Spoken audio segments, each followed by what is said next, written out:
Good part of the day, dear students.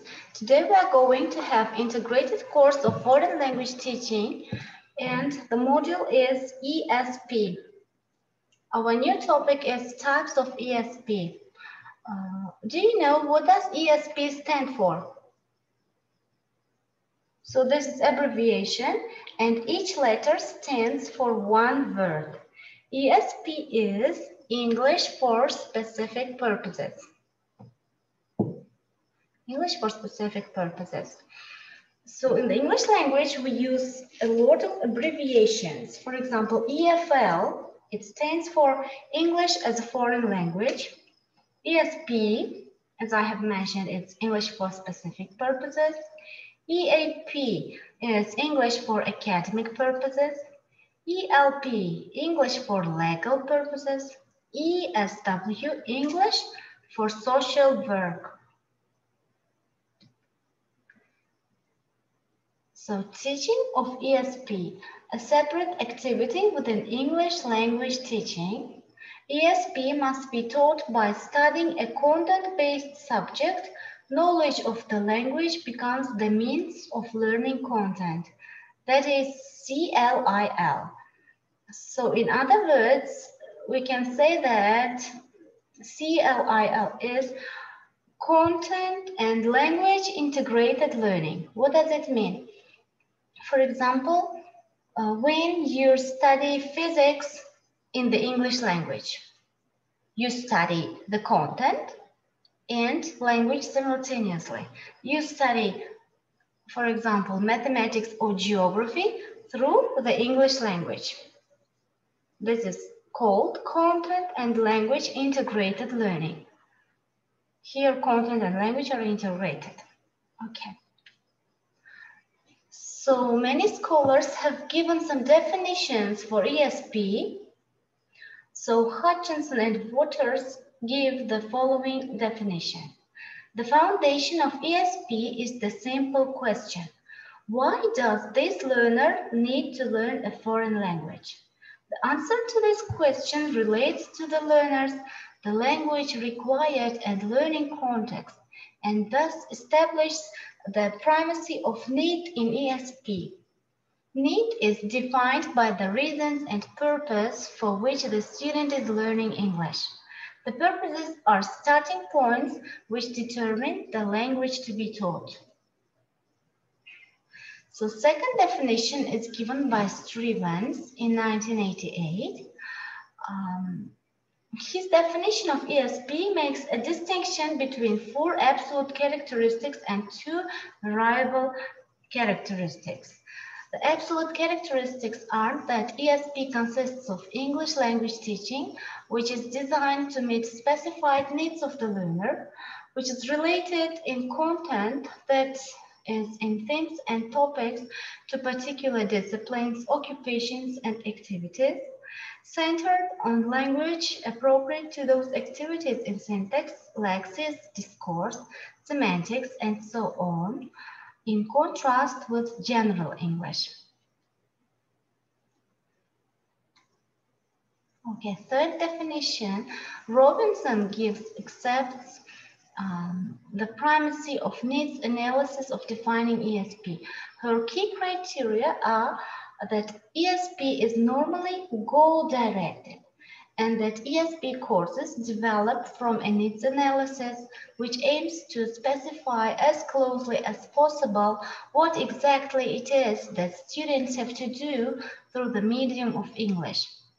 Her characteristics are that ESP courses are generally constrained by a limited time period in which their objectives have to be achieved and are taught to adults in homogeneous classes in terms of the work or specialist studies that students are involved in.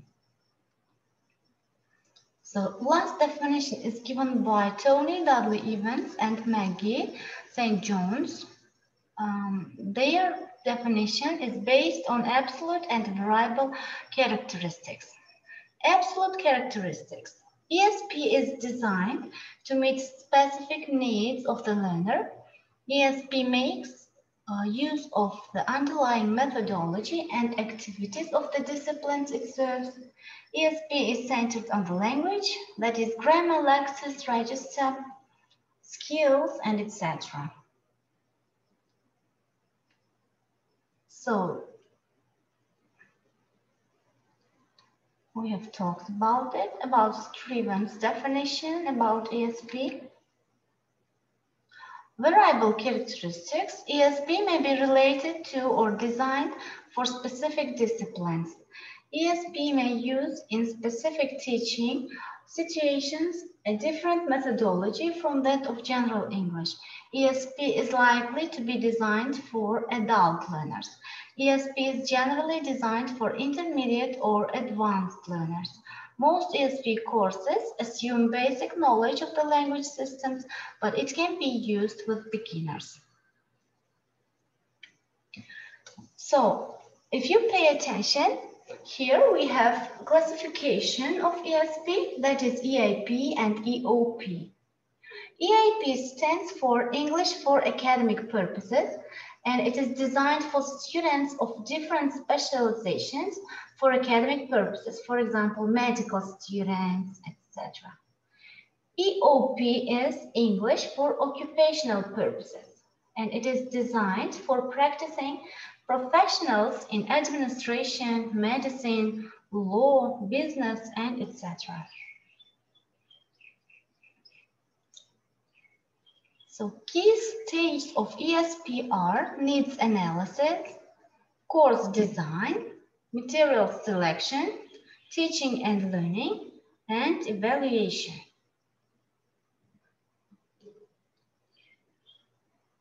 Language issues in ESP are grammar, vocabulary, that is technical or semi-technical, and discourse analysis. So it is the classification. This is the table of ESP, and it's divided into EOP and EAP, or English for Academic Purposes or English for Educational Purposes. So this table can be more understandable for you, so pay attention. So English for academic purposes. What kind of Englishes are there? For example, English for science and technology, English for medical purposes, English for legal purposes, English for finance and economics. They are EAPs, English for academic purposes. And we have the next part, English for occupational purposes. So as you know, occupation is profession. For example, English for professional purposes, English for vocational purposes, English for medical, business purposes, and English for vocational purposes. So let's say that someone wants to be a nurse. And if she decides to learn the English language, so this will be English for professional purposes. Because this person is learning English for her profession, occupation.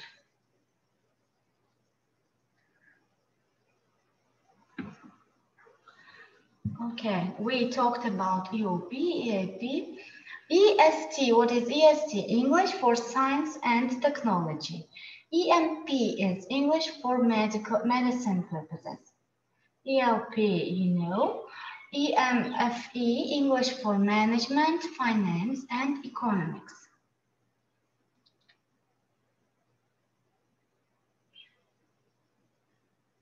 EBP is English for business purposes. EPP, English for professional purposes. EVP, English for vocational purposes. And EMP, English for medical purposes. So this is the end of our today's lesson. Goodbye.